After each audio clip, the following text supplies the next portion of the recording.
Every single time it went in favor of Serral, other than one best of 7 that they played back in 2017. Now that is a good time ago. That is of course right before Serral really started dominating, so I'm with you. I think it's going to be tricky right here. Clear favorite in this particular series is going to be the man right here in the top right-hand corner of the map with the red Zerg drones. He is Serral.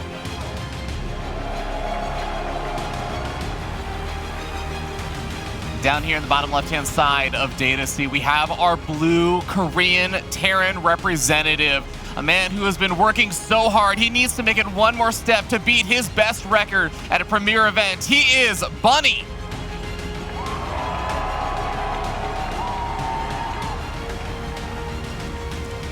Serral arriving early today, getting a lot of practice hours in already. Long before we even got here, he was already in his booth, getting the games ready, reviewing replays, making sure he knows exactly what Bunny has been playing over the last couple of weeks, and obviously that will help him out in this particular series. Generally speaking, the way that Serral approaches his games is by simply defending a lot, right? He definitely likes to mix in aggressive builds from time to time, but generally speaking, his go-to build is to defend and absorb whatever is being thrown at him, and then eventually overwhelm the Terran player. And I would be surprised if we're going to see anything different here in game number 1. I think that is what is frightening about Serral, right? Is that he is so good at that kind of standard style that he can always fall back to that. And what has become even scarier is over the past couple of years, we've seen Serral mix in every so often in these best of 5s, best of 7s, those Roach Ravager all-ins or things along those lines that just catch some Terran or Protoss players off guard. I wouldn't be surprised to see maybe like one game go that way, but here's the thing, Serral's not a player that needs to rely on that stuff because he's so good at what he just normally does. I do think Bunny is a player that I think if it goes into those standard style games, he can be very competitive with it, though.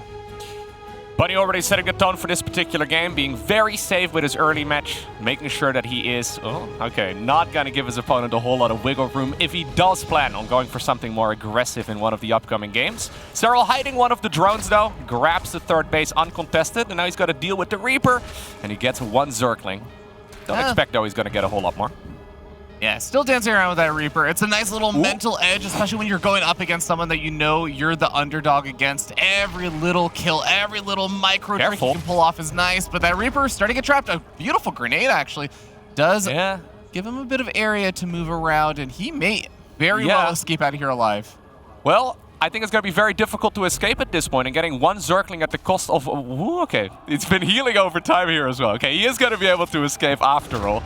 Losing that, though, would be a little bit tricky, because of course you do want to get a follow-up scout in as well when you're Bunny. Generally speaking, you wouldn't have to be too concerned about Serral going for a super quick Roachborn or something along those lines, but it's always nice to confirm. Yeah, absolutely. The extra scouting information is going to be good, and again, just starting off this best of 5 on the right foot is going to be really, really promising for our Korean Terran player. Now, there's going to be a nice good old follow-up with an extra command center being plopped down. We have Hellions and, of course, Starport on the way. One thing we're going to keep keeping an eye on is what the Starport is doing. It's going to be swapping over to that tech lab. Yeah, I like it a lot. We've seen a lot of people going straight into the Viking and then into a Liberator, but Bunny is going for the good old faithful...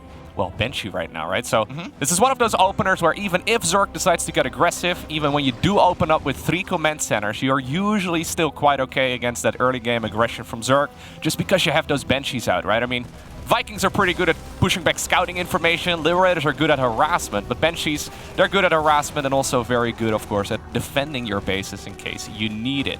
Serral, though, scouts out exactly what he's going up against, and he just keeps on droning. Yeah, he's going to be very content with that, knowing that, hey, this is a standard style. I have so much experience against this, so he knows what he has to do, but this is definitely a matchup of execution, not just build orders. More than any other matchup, probably. Yes. This is a matchup where you can know exactly what's coming, but you still need to make sure you execute the defense or offense perfectly. Looking at the first-person view right here of both of these players, this is what they are looking at right now as we're casting and looking at this game. Pro players are pretty quick. Yeah, pretty fast. I love the difference also, the little hotkey setups you can see there. Serral just does the minimum hotkeys, and I love whenever you have the players that have all 10 hotkeys set up. It's the beginning of the game, they just roll down the number pad. Yeah, making sure that the main command center is on hotkey 1 through 0, making sure you can always go back to that if you need it. Serral, though, relying on the camera hotkeys here instead. Yeah, absolutely. Cloak is going to be going on out as well here for Bunny, so he's going to be committing a little bit more to making sure that these Banshees can get a bit of something extra done. No major surprises here, and as we were talking about before, Serral is just kind of playing his good old standard game. He's respecting any potential aggression, getting up the Baneling nest. He's got up Zergling speed, so he's not cutting any major corners left or right here. But he is going to have to be prepared for that first kind of wave of aggression that comes in with first the Banshees, and then eventually that kind of Bioforce that follows things up. Yeah, so far this game is progressing in what we consider to be a very normal matter in the Zerg versus Terran matchup right now. Generally speaking, Data C, this particular map, it's more macro-focused. The longest games in the current map will at least seem to take place on Data C most of the time, and I mean, obviously we're not in that direction just yet, but it seems to me that Serral is more than keen to play a game like that, and Bunny likewise as well, focusing heavily on the economy. Nice job. 3 workers already picked off over here, as there is no detection over at that third base. So it looks like this is the corner that Serral was cutting. Only the single Spore Crawler over at the natural expansion. The Banshee's going to find that out. And they may try to head back over and pick off something on the stray ends of these mineral lines. Does manage to find another drone. Honestly, this is already some pretty solid damage. I'm surprised to see the Hellions pulling back, though, because during all of this, while the Queens are defending against the Banshees, the Creep Tumors are continuing to spread further and further out. So, yes, the Banshees are getting some good damage done, but I am sort of surprised to see that Bunny isn't trying to do the 1-2 punch of the Hellions. I think he did scan once on the left side of the creep for Serral, so he did end up denying at least some of those creep tumors in this area over here. The Queen is going to run on over and put down some tumors once more to continuously spread in that direction. But you're right, I think I would have liked to see maybe some Banshee pressure together with Hellion run-bys as well into the mineral lines, right? That's something that we see most of the time. Then again, Bunny also likes to keep those Hellions alive for a little bit longer. Maybe he can get some damage done a bit later, but oftentimes we also see those Hellions being used defensively against Zergling run-bys that guys like Serral are very good at in the mid-game. Yeah, and this third base could have been a potential vulnerable location if the Lings all decide to counterattack or something, so maybe that's what was on Bunny's mind. Or maybe exactly what you were talking about before, Bunny was thinking about this push right here with +1 weapons, +1 armor, stim, all done, combat shields nearing completion. This is going to be the big first push, and having some Hellions to accompany things is going to make things scarier. Yeah, Baneling speed at this point is done, and 1-1 is finishing in 10 seconds, as you can see on the right side of the screen. With both of those upgrades finishing, together with Bane speed, you should actually disengage for a little bit longer. But anyways, this just should be relatively doable. Yeah, Zerglings absolutely cover that army. No escape potential outside of the units that load to the medevac, but the medevacs cannot lift every single one of those units, so quite a few Marines go down, and Bunny just really not finding that much value so far. He is going to be able to scan, pick off some creep tumors over here, but he is so far away from actually getting onto any of the bases. Maybe he goes for a drop to the main, but it feels like Serral is going to be prepared for something like that as well. Yeah, despite the fact that Bunny killed a whole lot of those drones relatively early on, it wasn't super early, right? When we saw those Banshees go into town, Serral was already sitting at a comfortable 70+, and right now he's at 89 workers. So that harassment that Bunny went for here in the earlier stages of this match, I mean, it was nice, he got some work done, but in the end, Serral still arrived at all of the tech that he's looking for at this point in the game. He's going to a Hive, he's going into 2-2 upgrades. He's got a super good economy, and now you're playing Serral's match, right? Now you're playing into Serral's comfort zone, and this is where I feel like he's most dangerous. Oh, absolutely. I mean, we already see the upgrades getting started up for 2-2 with Hive on the way, so he's going to be able to immediately get into 3-3 later on as well. I do like this little bit of pressure here from Bunny. The Widowmines don't manage to find a ton of damage, and man, would have loved to have seen him keep the Banshees alive, just because normally you lose the Banshees, but the Banshees have been pretty effective today. Yeah, in the picture right there, the medevac drop that was inside of the natural of the Zerg, it got cleaned up without any damage done. I think Bunny was looking away for just a second. Serral was on top of that one too, and so far, it seems that the GOAT is on point, Fear Dragon. He very much so is. His defenses have been very solid, and he's just getting up into everything that you normally would want to do as a Zerg. He's up to 90 workers. Was 91 before he lost a few more workers there. But he's just had a solid defense against everything that Bunny has thrown at him. Now, Bunny has been getting up transitions. He's not been going for any kind of big all-in attacks or hyper-committed things that he has to end the game with.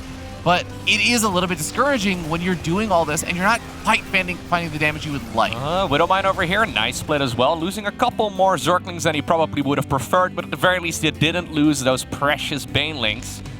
In the meantime, by the way, we've got Terran checking up towards 3-3, and Zerg is also starting up those upgrades here very soon. So we are headed into the late game territory now. Now that medevac drop that wasn't so successful earlier on. Oh, careful. Oh, he didn't boost. Anyways, I think he managed to get away just barely in time. Yeah. Same moment though. Yeah, Means on a little bit of a move command there. That was a little bit painful. Baneling's finding some pretty good connections, but the Widowmine's also cleaning up a bit of that Zerg force. Yeah, those Widow Mines also dealing some damage though to the Terran, which is always a bit tricky. They can of course deal friendly fire. What I'm a little bit concerned for right now though for Bunny is that late game transition, right? So Serral is going into the Lurker tech. Vipers are already out. Adrenal Glance is coming up. How exactly is he going to address that Lurker, Viper, Zergling, Baneling army? That's definitely going to be a problem he's going to have to face in the relatively near future. Another medevac goes down over, and this is what I mean. Bunny, it looks like he's getting okay-ish damage, but it's very moderate amounts of damage. Serral's overall is still doing a great job of defending, and again, it's just he's got so much creep constantly in front of his hatcheries. He's always got a little bit of advance notice in front of him before he really has to worry about losing a whole lot. Now, I do like the creep denial overall in this game so far. He's got a relatively small amount of creep he needs to pick up and get on out of there, and he does. Quite a few units ended up going down. In the meantime, there's also a little drop happening over what seems to be at the third base of the Zerg. Definitely, yeah, defended nicely as well by Serral, though. This push is going to be a bit tricky, though, isn't it? That's a lot of Widow Mines, yeah. Yeah, I think it's going to be hard to push up that ramp right now, and it looks like eventually that drop does get cleaned up. Over here on the top left-hand side of the map, though, Hatchery does get sniped off. This is finally one of the first big wins that Bunny is going to be able to find for himself. Even gets out of here alive with the majority of the units. All of the units manage to get out. Yeah, Bunny is actually dealing quite a bit of damage right now. Now, I am kind of missing the Ghost transition. He's already gotten to 200 supply. He's already added on multiple additional command centers, which is really nice. He's decided to go for Marauders and Liberators instead. Do you think that is to replace the Ghost?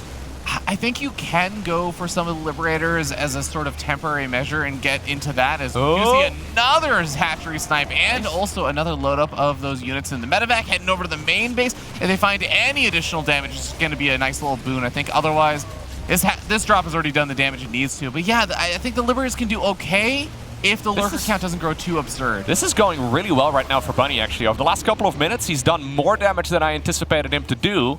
We kind of got to the point where Serral had everything defended nicely, and then Bunny just kept on going on with the drops. He's using all of this time as well to now try and secure that 5th command center, which can be a little bit tricky right here on Data C. The first 4 bases are more doable. Serral is sniffing it out, but can he really engage against his army of creep? Well, he's going to try. Zergling's going around the side. Widowmine's detonating on everything. Zerglings, but also on those Marines. I do think there's enough right here for Serral. Yeah, and a decent number of Hydras as well is going to chip away at that command center's hit points. A couple of Widowmines are going to try and burrow. Are they going to be able to find the damage? Not quite, but a lot of the Banelings do still end up going off on those Widowmines as well as a handful of bio units. Command center manages to survive for now. Seems like Serral is going to have to back off, and Bunny, it's a narrow defense, but he does manage to defend that base. Yeah, I think Serral's got to come back, though. He's got a ton of money in the bank, and I wouldn't be surprised if all of those Hydras we just saw are going to morph into Lurkers here. I mean, he's got the gas, he's got the resources for it. I think that is the logical next step in this plan. Otherwise, he's sitting at 3,500 gas almost, and he's not spending any of it. Yeah, I think that is exactly the thing that's been scaring me about the situation, is that Bunny has been able to find some nice damage with hatchery snipes here and there, but Serral still had a growing bank during all this, and he's still been continuing to get up his tech. It feels like he's still been somewhat unabated through all of this. He's going to try and move in over here, and this does not look like it's going the best for Serral, as Bunny's been able to mount a pretty solid defense against that attack. I'm surprised that we haven't seen Ghosts and we haven't seen Lurkers.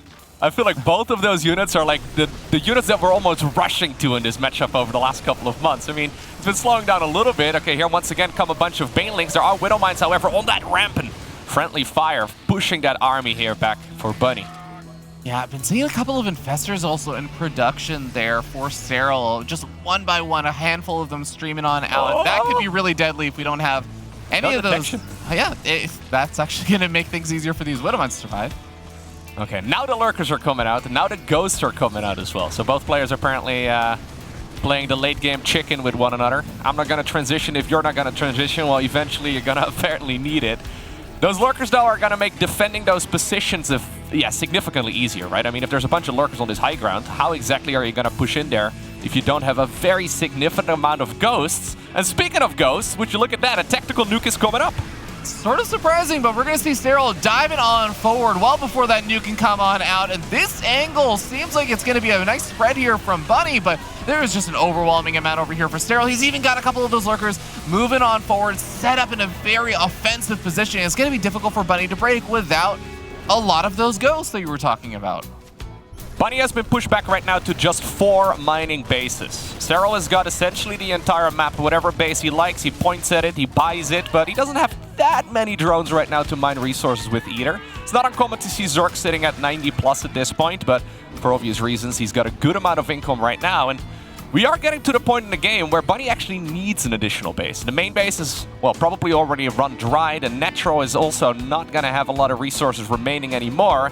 And the third and the fourth, they won't be too far behind. So that's exactly why Serral is pushing in this direction again. Just simply creating this contain on Bunny's economy. It should allow him to obtain the victory over the next couple of minutes if he can pull that off. Yeah, while Bunny might have a gas bank, his mineral income has definitely plummeted. You can see he is sitting at 150 of 200 supply. He has not been able to remax all of these armies that he's been losing here and there in these fights. And Serral, this is nice. Yeah, I mean, this is definitely a nice little snipe off over here. He's going to be able to pick off that hatchery. Ooh, loses the medevac as well. That was full. That's a little bit unfortunate. Another one goes down. You can boost these, I believe, Bunny, but he probably assumes, there we go, that he already did so as he tried to disengage. That is 2 medevacs going down as well, roughly 15 supply units or so, if I were to guess. And that certainly doesn't help, but you know what? This pressure in the top left-hand corner, it at the very least forced Serral to pull away from the bottom right, and now Bunny has got that base secured again.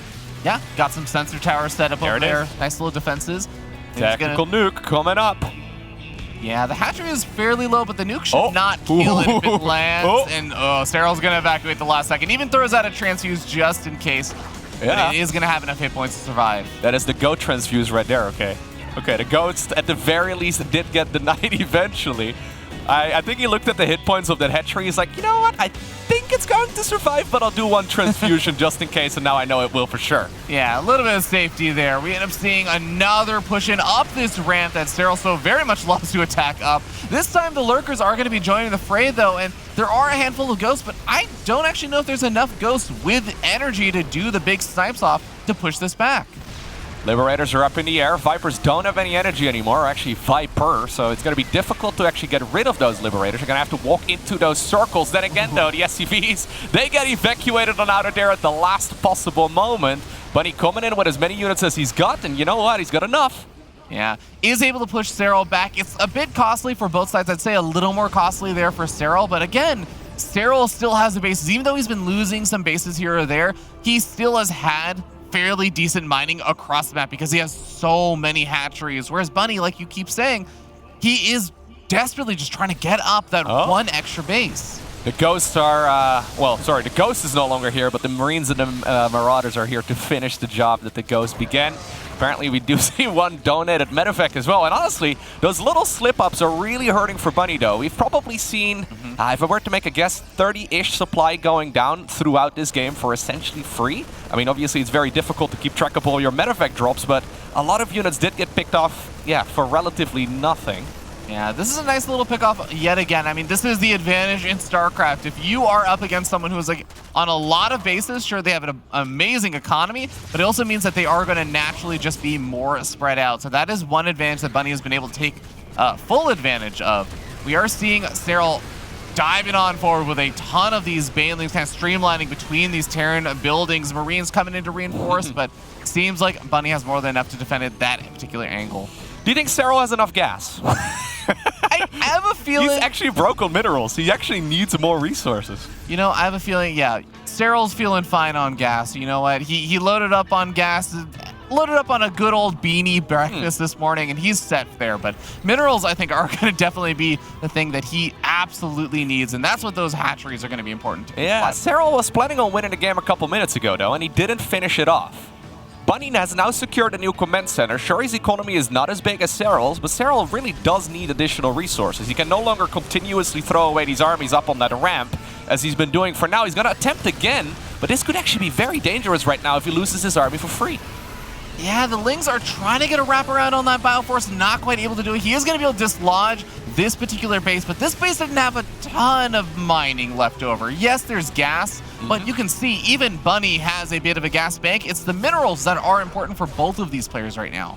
I would have loved to see some harassment to the bottom right-hand hatchery as well. I don't know if he can really spare the resources for that right now, but yeah, Bunny moving on over in that mining base for Serral would be fantastic. He did spot it a little while ago, and I did see a ghost headed in that direction too. Either way, we have another hatchery getting denied, and that is like, I don't know, the 5th or 6th base going down in this game so far. He's done an awful lot of damage. Yeah, if we could actually see the buildings killed, I would love to see the hatchery snipe count there. 7 hatcheries killed, and that's not even including, I think, some of the other hatcheries that maybe had to just be canceled as they were being built and whatnot. But there's that attack to the bottom right that you were talking about, and this is going to be another very, very annoying snipe off that Serral's going to have to deal with. He does have a bit of a mineral bank now because he's had a little bit more time to recoup some of those losses. But you're right, the mining is getting a little bit more sparse. So now we're getting to the point in the game where these guys are becoming next-door neighbors. They don't want to be, they don't like the creep, the Terrans that is, but he's going to have to expand in the direction of the Zerg. This is a dangerous spot. This low ground is relatively easy for Serral to harass, and he's certainly going to try and prevent this from happening. Bunny right now, though, bunkering up that location with what will be a planetary fortress. And in the meantime, by the way, Serral going for a Nidus network as well. I like the Nidus network just because he's been having trouble breaking through on the 2 angles he's been attacking in from. But this base is very bold for Bunny to try and grab right now. He is going to really struggle. You're already seeing Vipers abducting those Liberators. So many losses there for Bunny. And again, I do think even despite how many bases Bunny's been able to snipe off, Serral reestablishes the bases.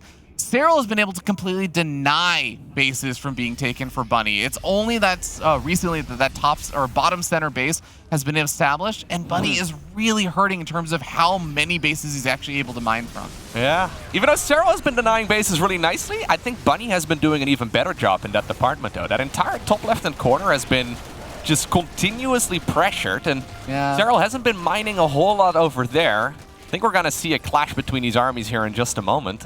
Serral's making up for a fight again.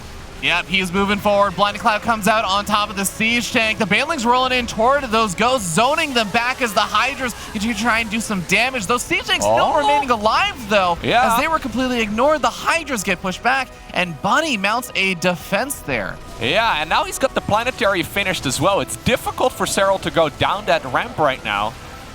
This is a bit awkward. There's a lot of supply for Serral, but 70 supply in Zerglings that are still in production right now. And they're not here for this fight. It's not Banelings that he could really use as well. Okay, so Bunny trying to take control of this hatchery. If he denies this one, the one in the bottom right-hand corner is going to be next, and that's exactly why Serral is trying so hard to defend this location right now. Fighting down the ramp, though, into the Ghost, into the planetary fortress. I don't think that's the move. He's going to be able to clean up a couple of SCVs, but SCVs are not of the utmost importance to Bunny right now. Army supply is. He can replace the SCVs with mules. Hatchery is going to go down. Drones are hiding in the bottom right. They didn't see us leave. Yeah, I think that is, you're absolutely right. It's going to be a vital target, but a Nidus worm for escaping. I like that. That's clever. Yeah, we don't normally see the Nidus used for that, but a new worm is established in the top left-hand corner, so Serral is going to continue mining with those bad boys as well in just a moment. Bunny actually should really try to take care of that base in the bottom right-hand corner soon as well, because that's probably going to be his next expansion. I don't think he's going to be able to win this game off of the economy that he's got right now.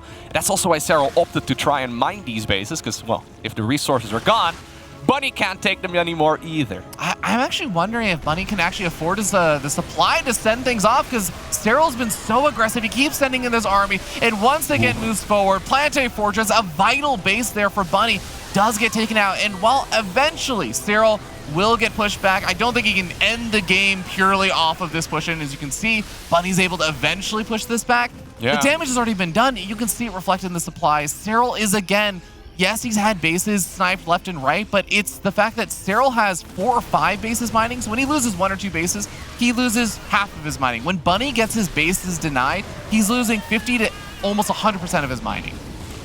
Economically speaking, Serral has been ahead for the better part of the last 15 minutes, right? And that was what makes this so very difficult. His trades are inefficient as far as the resource cost goes, but he's just simply got so much more stuff. Bunny having a very difficult time securing those outer bases, and now he's being pushed back really hard. As a matter of fact, only 8 SCVs remain. GG is called, and it's Serral who wins game number 1. Looking strong, even though I know that Bunny was pulling off some really, really solid maneuvers there. He was actually doing a phenomenal job multitasking. I think there are so many Zerg players in the world, top-notch Zerg players you could point to, and you'd say, I think they would have crumbled under Bunny's pressure there. But Serral did such a great job where he was accepting and taking some of those minimal losses. It's almost like he was losing some things to like the jabs from his opponent, but he never really took a big right hook or a big right straight. He never really took the big damage that was going to push him super far back. I think he was always able to strike back a little bit here or there, or always just recuperate and move on. Yeah, I think this game went as many people would probably have predicted it to be, but honestly, Bunny put up a really good show, right? It's really just a couple percentage points here and there where Serral played ever so slightly cleaner. It's not that Serral absolutely dominated Bunny in this particular game. No, he just took a couple of better fights. He was a little bit more on point with his harassment, losing a little bit less than Bunny over the course of the game, and that gave him the lead. But honestly, I don't think that Bunny can really be too disappointed with how this game went, because he did do a really good job holding on and, yeah, dealing a ton of damage on the other side of the map. I mean, he made Serral look mortal. Yeah, absolutely. I think what was really impressive is that Bunny was able to get a lot of little victories in that game. He was able to get a lot of those hatch snipes. He was able to get a little bit of drone damage here or there. He was able to get some decent trades in some of these fights here and there.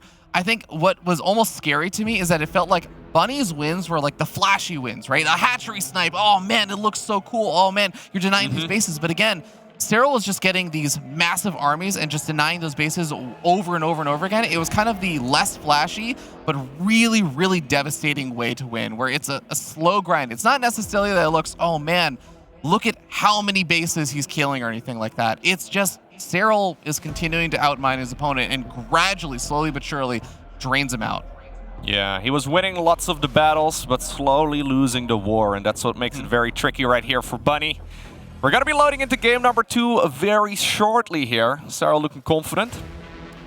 You think this is the moment where you bust out a quick little Roach Warren or something a little bit more aggressive? You know, I think this is a very old statistic, but I do remember way back in the day, someone actually did, I think it was like 2014 or something, so a long time ago, but someone actually did analysis on a massive set of replays, and they said the most common game to go for a proxy or an all-in or a cheese that's like a 1 or 2 base all-in was game number 2. In a best of 3 or a best of 5 or a best of 7, they did the analysis and they're like, the most common game is game 2.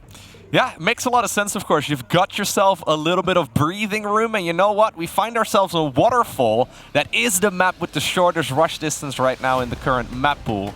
Spawning here in the top right-hand corner, we have the man who played an excellent game number 1.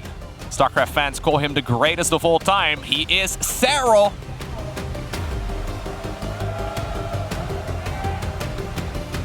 And down over here in the bottom left-hand side of the map, the blue Korean Terran player looking for his first victory in this best of 5. He is Bunny.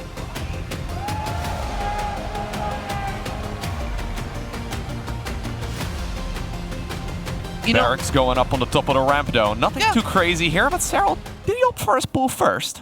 That is a spawning pool first. That is, in fact, a spawning pool before a hatchery. This is Waterfall, one of the shorter rush distance maps. Yeah, we're seeing something. I don't think this is, at least so far, this is not looking super, super cheeky. This is going to be something that's going to let him put on some pressure. But the question is, does he follow this up with a Roach Warren or something later? Yeah, exactly. There's quite a few options that you have as Zerg, right? You could, for example, go for a Roach Warren, like you pointed out, but you can also just make a hatchery and make everything look normal moving forward. It's difficult for Bunny to figure out exactly what he's going up against. I'm assuming he is going to go for the Reaper over here. Yeah, and he's going to go for the SCV Scout as well. So he should be able to figure out exactly what's happening on the other side of the map. But it's still really difficult. He obviously knows. Well, maybe he doesn't know the exact statistic you just brought up. But he at the very least knows that this is a game where if we're going to see cheese in this series, this would be a very likely map to do it on. Yeah, I think there's just a bunch of things that I'm sure you could logically explain, but a lot of players are just chalk up to intuition, which maybe comes from just having that feeling of, we played a long macro game. There's a decent chance that they might do something a little tricky to me. And it kind of leads into Bunny doing something like saying, I'm going to go for an SCV Scout. It's like the combined factors of Waterfall being a shorter map, us coming in off a macro game, maybe like the weird intuition about game number 2 being a common game to cheese on or something. I really like that Bunny played it a little bit safer here. It's going to have advanced warning. Now, usually you can use that to try and decide, all right, should I keep my Reaper at home or should I send it across the map? He is still going to send the Reaper across the map. And I think that is always a fun decision where sometimes you can say, all right, well, my opponent knows I've scouted these Zerglings, so maybe I can still get damage done with this Reaper because they'll be more conservative with the Zerglings and I can still just mount a different kind of defense back at home. Yeah, there's also a good chance that Bunny looked at other games where Serral played this exact build order, and he's like, you know what? He probably doesn't make 10 Zerglings at this point in the game, right? It's going to just be a handful of them, and my reinforcing Marines are going to be able to take care of those links, no problemo, so I should be safe to send that Reaper across regardless. A little bit of a cheeky opener, but look at that. It's got to rest right next to the river. Nice place to hang out. Well, not for very long. Yeah. Short lunch break. Hey, do you want a useless fact about that river, by the way? Sure. Some of those little green patches there are buildable and some of them are not. So I think, I forget what it was. I think it was like the center and the top bridge are not buildable, but the bottom bridge is. Like you can build on top of it. Interesting. I found this out because I was watching Up a Tree Zelda's stream and he tried placing auto turrets on one of the bridges and it was not placeable. Huh. Yeah, I can imagine if you could wall that off entirely on the actual water, it would be a little bit tricky. I mean, that's not a strategy we've really seen before, but it does make sense that it's not fully wallable. It very rarely becomes relevant. I think it took a very long time for people to even like realize that that was the case, but just a fun little fact about Waterfall. 99% useless, but... It is 99% useless, but that 1%, man, it can end a game.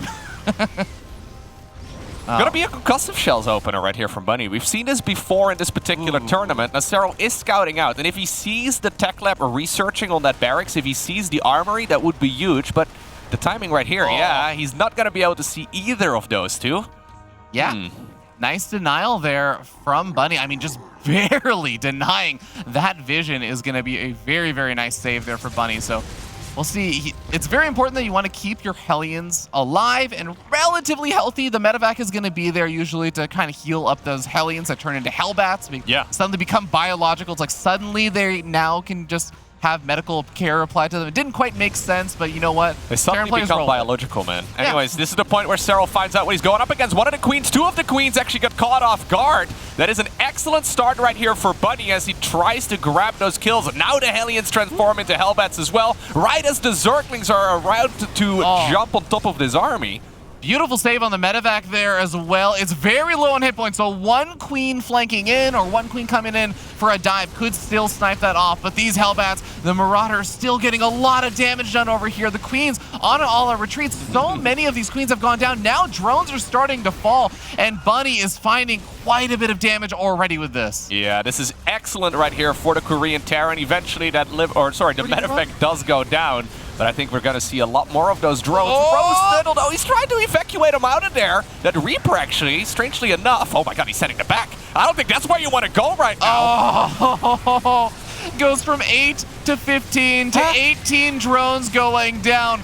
Bunny has fired back in game number 2. And he has absolutely found a significant amount of damage this game. Yeah, I don't know exactly why Serral decided to send him back to mining already. That seemed a little bit early. It was bold. I tend to try to not doubt any of his decision-making, but that certainly was a bit of a misplay right there. He loses a lot more drones.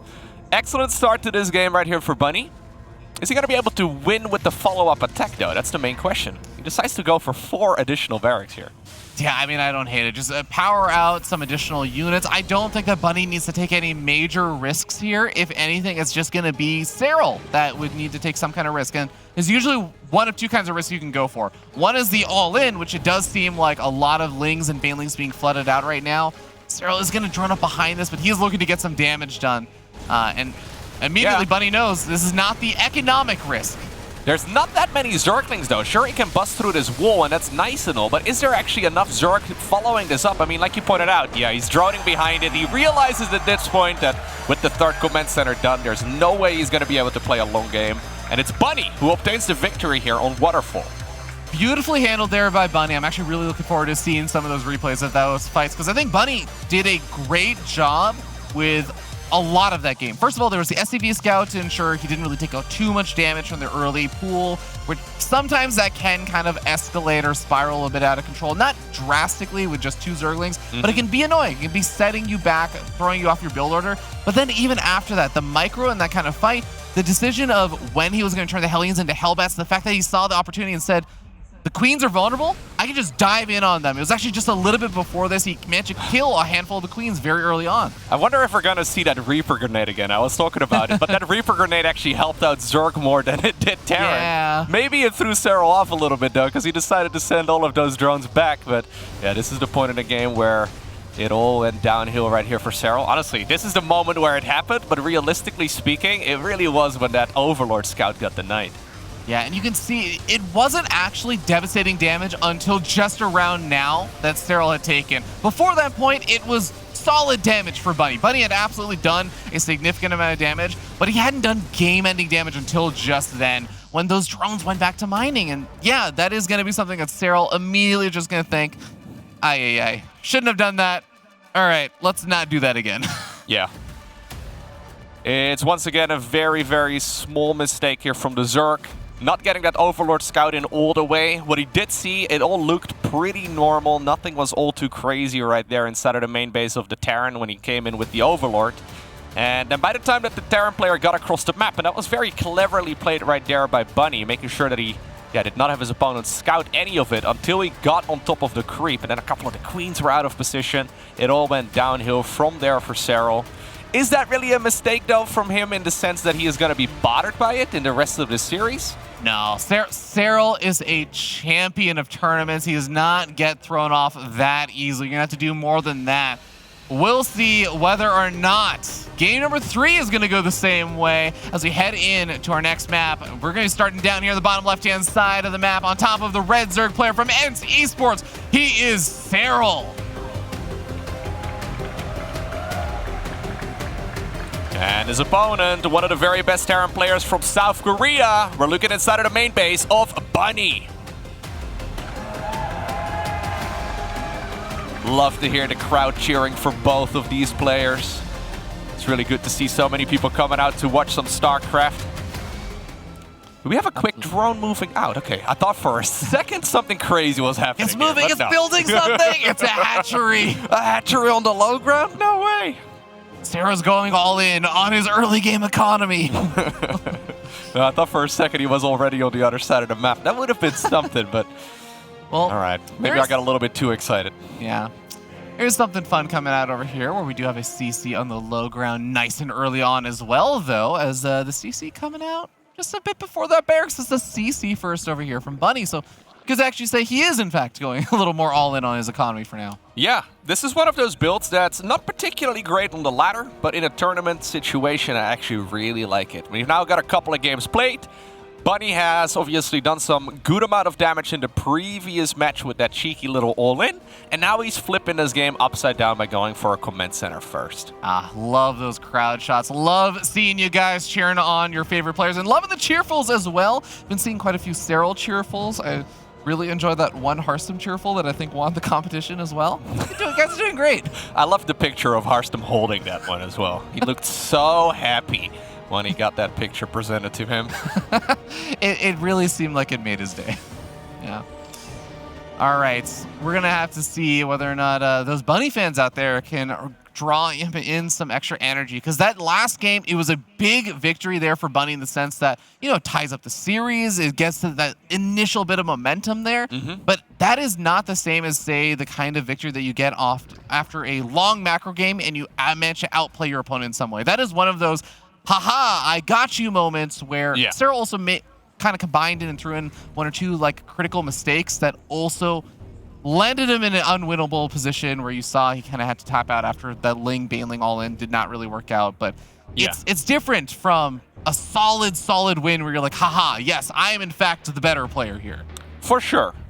So the build we saw Bunny going for in the previous game is a well-established cheese at this point. We see it from time to time, and honestly, I've only seen it work, I think, twice. The top-level Zerg seem to be a little bit too good against that build, and I've honestly been doubting it a little bit. I didn't consider it to be that amazing of an option, but hey, Bunny's showing us that indeed you can make it work. You see the little giraffe right there getting pushed back by that Zergling. Dude, those giraffes are so skittish. I think they, I forget if it's the giraffes, but I think it's the giraffes that actually run away whenever they encounter units. Like, they are skittish and actively chase to be get fair, away. A Zergling is like a large dog with tons of teeth, right? Be a little bit terrifying for sure. I can get behind that. Also, a lot of pro players like killing those critters, man. They are not nice to the critters. No, it's bad luck, actually. I know it's bad luck or good luck? No, it's bad luck for sure. What do you mean? I don't know. Have you ever had a building denied by the critter? That's what I was going to bring up, yeah. Especially for Protoss, it can be a little bit annoying if one of the critters is blocking, well, for example, your Cybercore or a second gateway or, well, anything that is completing the wall off to prevent the depth from shading in. Yeah. You know, I'm not going to lie. I've seen at least 2 or 3 professional level games where that has caused a problem here and there, but not going to be a problem for either one of these players. They've got their buildings down exactly where they need them. And we see that Bunny's building is, in fact, that starport on top of the tech lab. Serral's going to come in for the scout, and he's going to identify that Bunny has workers that temporarily they try to unionize. Okay, I was going to say, there is no way he's going to put down an armory underneath an Overlord and then keep it alive. Bunny. That is like the most obvious bluff ever. That's like telling your opponents you have 2 pockets aces while giggling, you know? There's no way Serral's gonna fall for that. Well, he's gonna go for the bailing nest right now, and he is gonna go for the lair. I don't think he's gonna take that all too seriously. Yeah, I loved also the SCV pulling to different sides of the mineral line as well. Where it's kind of just like it's like when you suddenly realize and have a great idea, and your entire body just goes out of control for him. You're like, wait a second. I have an idea, and he kind of sends all of his SCVs around. Like, wait, what if I throw down 2 armories here? Yeah, nice creep tumor snipe. Yeah, he sniped the creep tumor right there by using the splash damage of his friends. The one alien apparently was the chosen one to be slapped by the other aliens. It's okay. He's gonna be able to go back home. It's an honor, maybe. not a curse. Oh, you think it's a promotion? It's a promotion. What about a Zergling morphing into a Baneling? Is that a promotion or a punishment?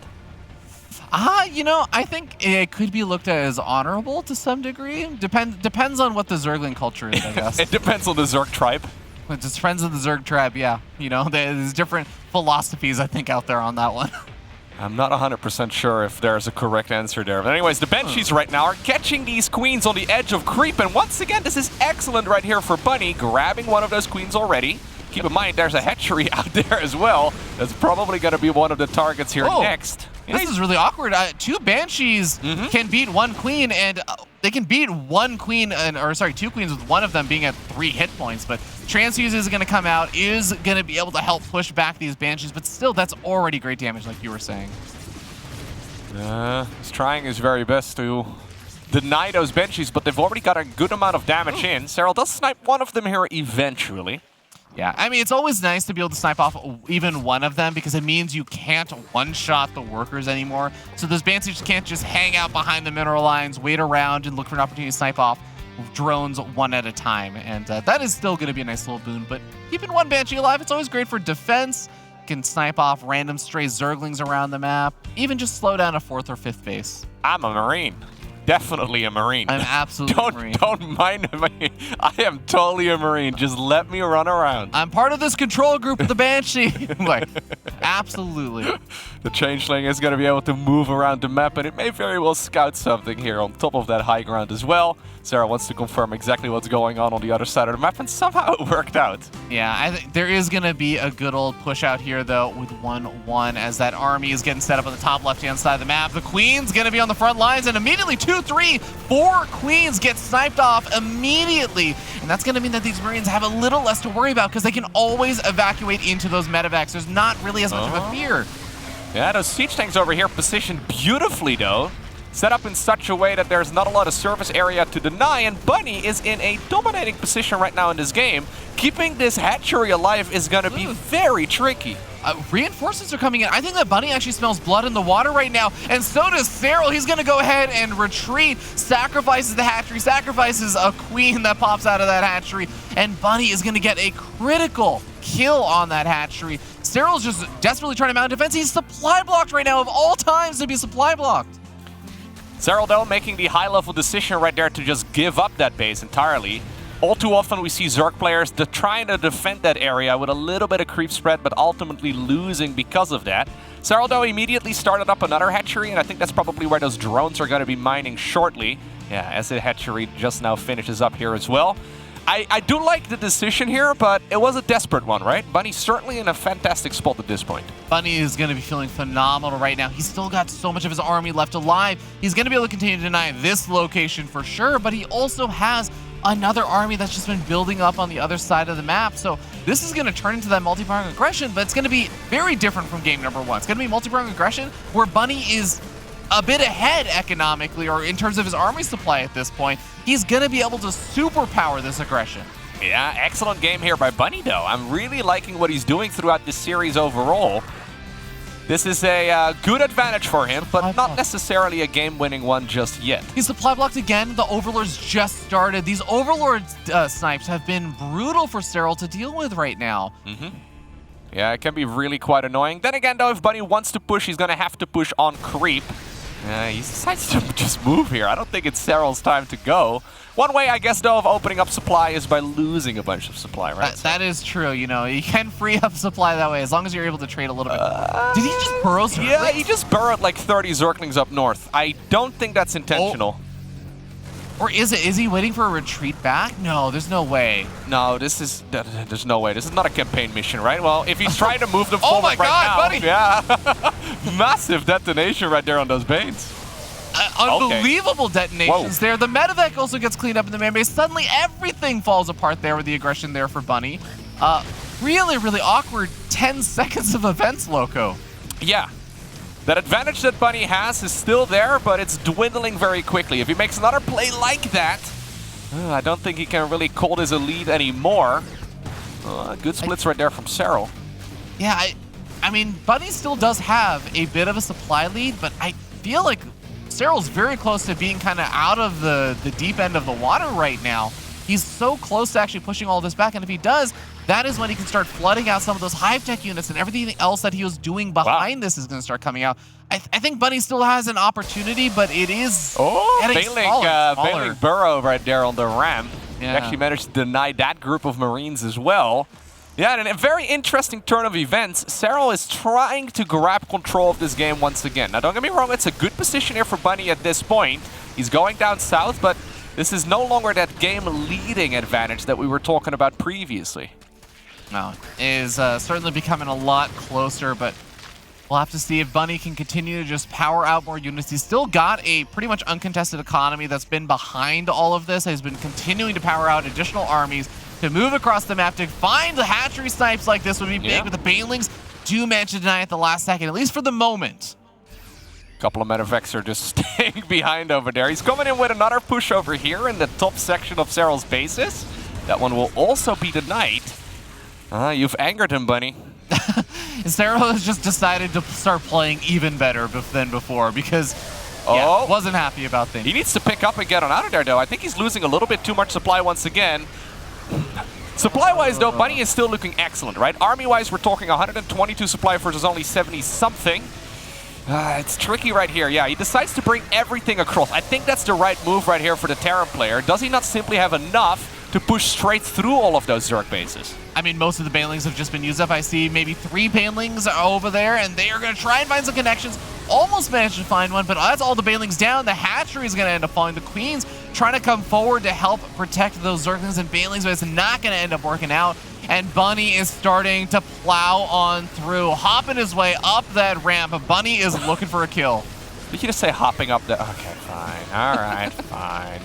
Excellent play right here from Bunny, though. I really like what he's doing in this series. Now he's in that choke point as well, which is super difficult. Now, there are a couple of Vipers available, so maybe a Blinding Cloud could help out in that department. Parasitic Bomb, yeah, it's too juicy right there to resist. But GG, and even a well played is given right there by Serral as Bunny obtains the victory, and with that, a lead in this series. Actually pretty incredible. I think a lot of people looked at this series and maybe underestimated Bunny. Didn't think that he would be able to be in a winning position where he's 2-1 now. He's ahead in the series, but this is where we're at right now, and now we're going to have to see whether or not Serral can turn the series back around. He is the ultimate clutch player, so he's been in these situations before and been able to turn things around time and time again, but he's going to have to do it against a player that was looking really damn solid in that last game. Yeah, so this is that fight that started going really well for Bunny, right? He already found himself at a good spot at this point in the game. Serral decides to evacuate this location entirely as he started up a new hatchery, but now for the rest of the game, Serral is up with his back against the wall, and it almost looked like he was able to get out of that chokehold, but eventually Bunny had enough stuff. He just grabbed all of the units that he had and sent them across the map. It's an interesting combination of Terran army here, but I think it's also important to note that you could see Bunny was doing a great job also playing around with the edge of where creep was. As soon as those banelings are off of creep and trying to chase after those marauders and marines, they suddenly start finding much, much worse trades. And Bunny was doing a great job just playing at the very edge of a lot of those bio units and just being so annoying. Having that army on that right-hand side to snipe off the hatchery while the rest of the army kind of danced effectively fighting off of creep was a great play there from Bunny. You know, I really was impressed with Bunny. Outside of the, you know, the 5 or 10 seconds we were talking about where it seemed like he was a bit distracted and ended up losing a handful of his units on different sides of the map. He was looking really strong on his multi-prong aggression. His ability to just find that 4th base hatchery snipe was massive, though, early on in that game. next up, we find ourselves on Inside and Out. In case you're just now tuning in, this is the first semi-finals of a DreamHack Atlanta. The winner of this series will be facing off against the winner of Hero versus Maru in the grand finals later today. In the next game, though, on Inside and Out, in the bottom left-hand corner of the map, we have Serral.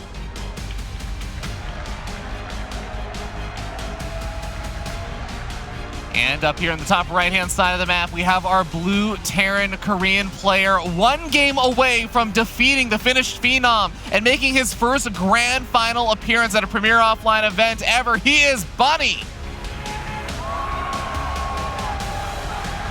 Bunny Man showing us what he's capable of. He's been very good at the game for a very long time, one of the very best Terran players in the world, but I've always got the feeling that nobody really talks about him all too much. I mean, for obvious reasons, there's other Terran players out there that have won a lot more tournaments.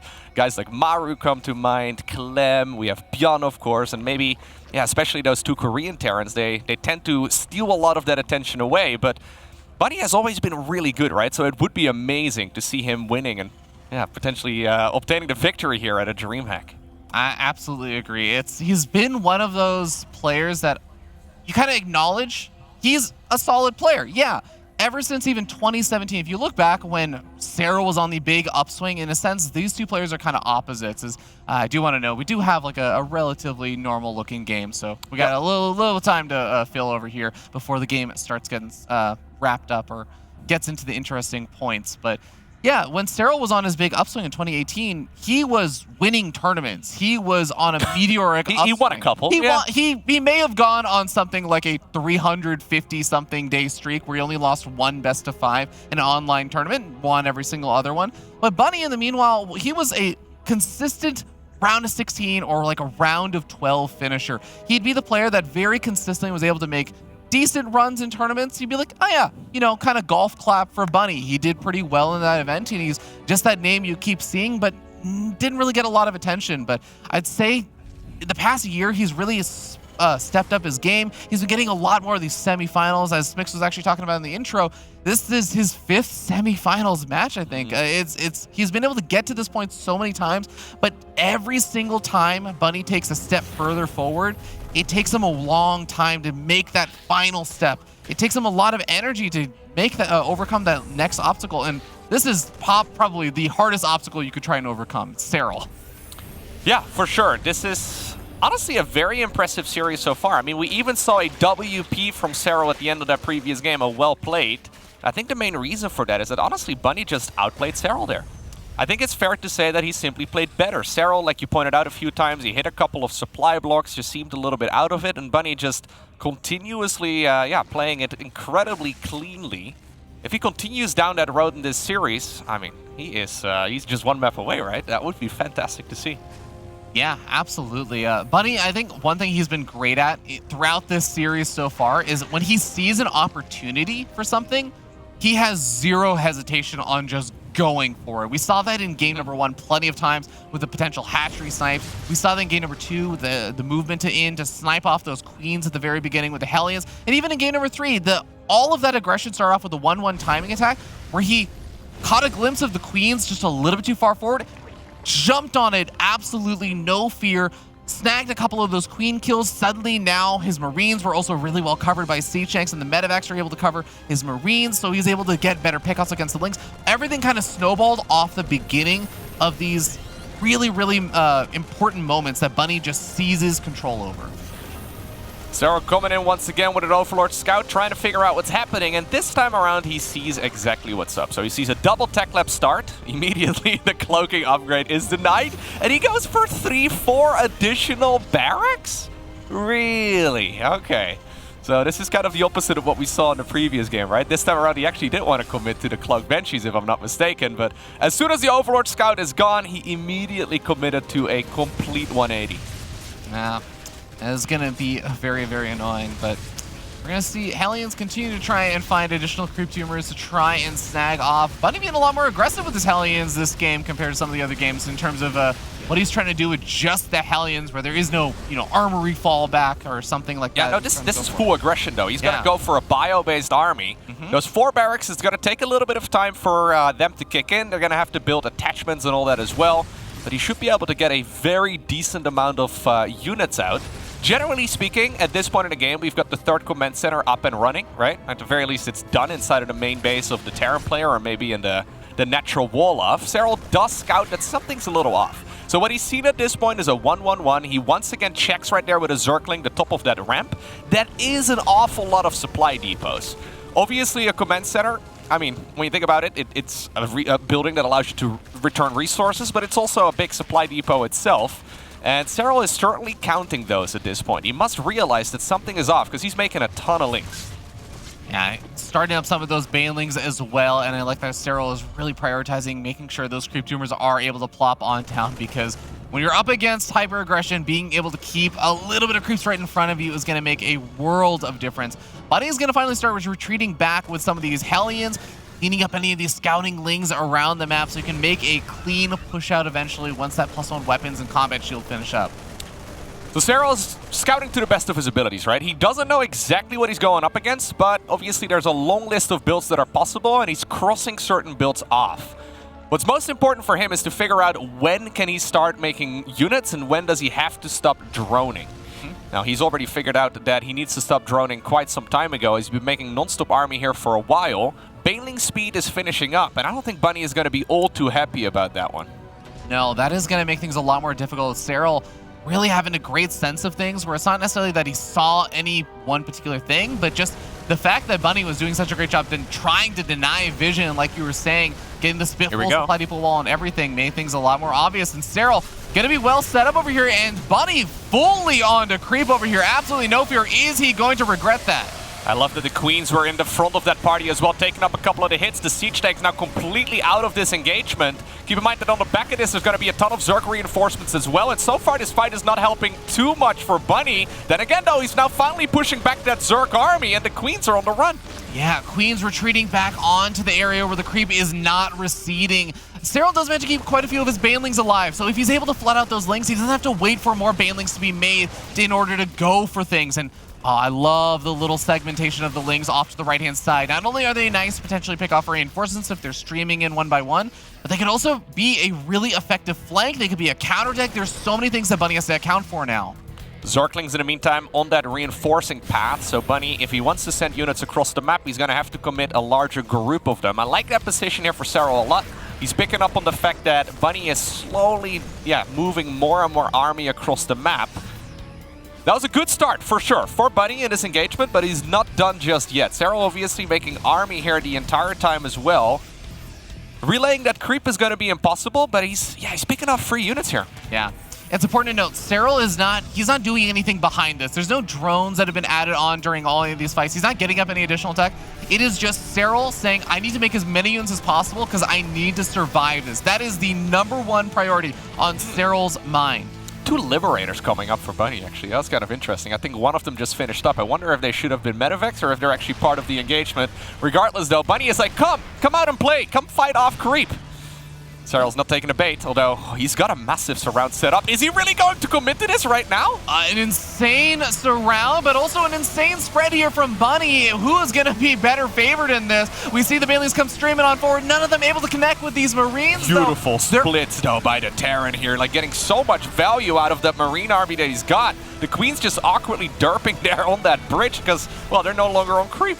Yeah, a lot of the siege tanks getting sniped off there. The supply is still surprisingly even after all of that, but we still see that Bunny has so many of these Marines that stayed alive during that fight. Another kind of stream of Zerglings heading in behind this army, more Banelings being picked off. I think that is the thing that's going to hurt Serral's position the most. He doesn't have that many Banelings anymore.